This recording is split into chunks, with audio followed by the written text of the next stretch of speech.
It gives me great pleasure to be speaking to this audience on behalf of my brother, Bernie Sanders, of whom I'm enormously proud. I think it is also appropriate that I'm speaking to an audience in France, which probably knows more about the impact of the creation of the strength of the far-right parties when the center-left parties fail. It is in connection with that failure in America, as in other places, that Bernard's candidacy is particularly striking and important. You will know that the first issue that he tackles in almost all his speeches is the enormous growth of inequality. Over the last 40 years, under Republican and Democratic administrations, the gap between the rich and the poor, the squeezing of the middle class, the creation of increased poverty has gone on consistently. If that continues, and as that continues, we know that it creates the groundwork for far right-wing parties, and they are emerging in America as elsewhere.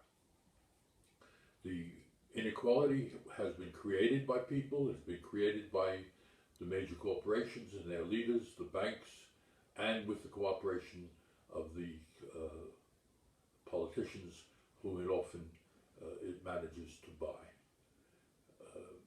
Bernard has made it clear that there are practical ways, tested ways, to combat that. He talks about the creation of a living wage. Why should people working full-time live in poverty? He talks about free tuition in public universities. Why should millions of gifted people be left out of the education system because of the cost? He talks about a free, at point of use, health service that would first end the scandal of millions of Americans unable to afford decent health care, and at the very same time save trillions of dollars. It is a terrible mistake that his opponents have failed to understand that there is only one way to have a decent and cost-effective health service. There is no reason in the world why America should be spending twice as much on its health care and getting less good results than all the other major industrial countries.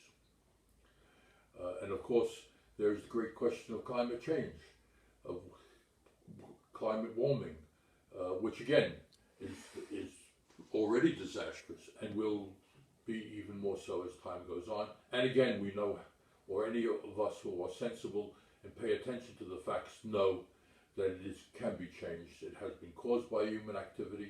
It can be changed by sensible legislation. We can have an alternative energy system. And I think Bernard's proposals made in bills in the Senate, including those with Barbara Boxer, the then environmental chair in the Senate, would have that effect. And perhaps finally, in this is the whole question of war and peace. Bernard has opposed major interventions of the United States, including the war in Iraq. He said then that the attack would not add to the security of the United States.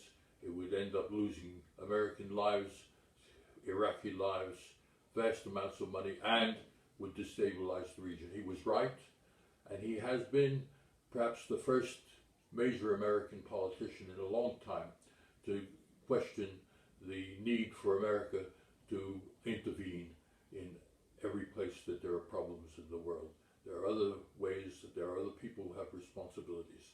The United States cannot shirk its responsibility, but it is not required to intervene, and certainly not to intervene militarily everywhere. A safe, strong pair of hands will make the world safer, and those hands belong, by historical record, to Bernie Sanders.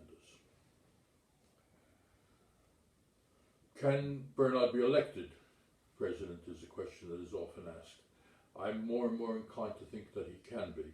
He is the only Democratic competitor who can win the votes of Republicans. He talks from a class point of view that there are many people voting Republican who are voting against all their best interests. many of those people will, as they have in Vermont over the years, come around to Bernard. And of course, the whole swathe of independents in America, who are outnumbered Democrats and Republicans, are much more likely to respond to him. As he gets heard, and as we know, the wealth in the media have conspired to keep him from being heard, but as the campaign continues, as he does better and better, that he will be heard. And as he is heard, he will come through. People will understand that he has been a true disciple of Martin Luther King, whose last campaign was for jobs and justice. For 50 years, Bernard has followed that path, and he will continue to do so, and it will become known to him, to the people, that he is doing that. It will be clear that his proposals to welcome 11 million undocumented people into citizenship will repay the debt that our family and millions of other families owe to the American generosity and willingness and ability to absorb people and make them and help them to become good contributing citizens.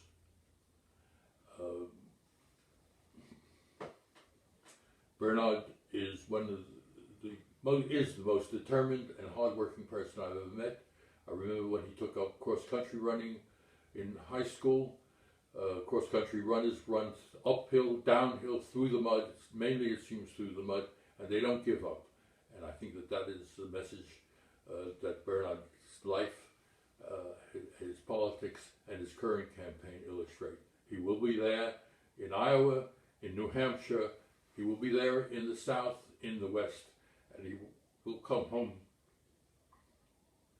to New York and Vermont, and he will win this election. How long was that? Longer. You forgot. I forgot this.